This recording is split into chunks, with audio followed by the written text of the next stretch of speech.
Mr. Speaker, I rise to support the position of the minority leader, Mr. Speaker, on the need for some pre-laying procedure. And Mr. Speaker, the point about this provision being a one-clause provision, Mr. Speaker, really, if you look at the national constitution and you look at the provision of the constitution which vests all mineral rights in the president, Mr. Speaker, and you look at other statutory interventions, Mr. Speaker, the previous government, I had the privilege of being minister. The previous government announced publicly, the Attorney General actually took steps in the course of the 8th Parliament to effect this same amendment. But Mr. Speaker, the point is, the need for this pre-laying is all because the submissions made by the Honorable Majority Leader and the Honorable Minister for Education, Mr. Speaker, in some respects, does not contextualize the issue because the President has the right under the national constitution, under statute, to exercise a discretion for mining to take place in a forest reserve. Mr. Speaker, as we speak today, the 18th of March, Tuesday, mining is happening almost in all the forest reserves of our country. Today. Mr. Speaker, today. Mr. Speaker,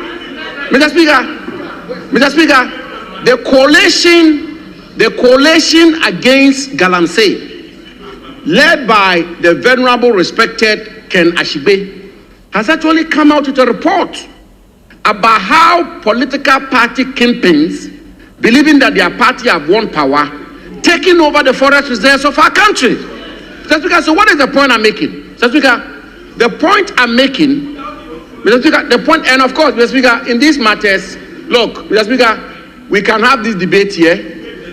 The majority leader and others can dispute it. I've been Minister for Lands before.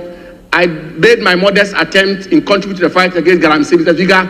The only thing that can prevent the fight against Galamsey is a lack of candor. If anybody stands here and says that political party kingpins have not taken over forest reserves and are mining, let's say it and let's give ourselves 6 months, 1 year, 2 years, and we'll see where Galamsey will be. Let us, Mr. Speaker, let us accept the truth and let's be honest about what is happening today. And that is why, Mr. Speaker, I'm saying that. Mr. Speaker, that's why I'm saying in conclusion. Mr. Speaker, that's why I'm saying that the pre-laying is necessary. It's necessary for us to be able to have a thorough, in-depth interrogation and discussion as to how this can be formulated and presented in a manner which will truly, if that is what we want to achieve, will truly oust the discretion of the President in granting right for mining to take place in forest. But as we stand today, pursuant to the provisions of our national constitution, where all mineral rights have been vested in the President, and pursuant to Article 256, and pursuant to the Minerals and Mining Act 206, Act 703, Mr. Speaker, the President has a discretion, in spite of this amendment, the President has a discretion to grant rights for mining to take place in any forest reserve. And I want to conclude by submitting and doing so forcefully and vehemently that as we speak today, 18th of March, Tuesday, the forest reserves of our country have been invaded and they are being mined. Honorable Minister.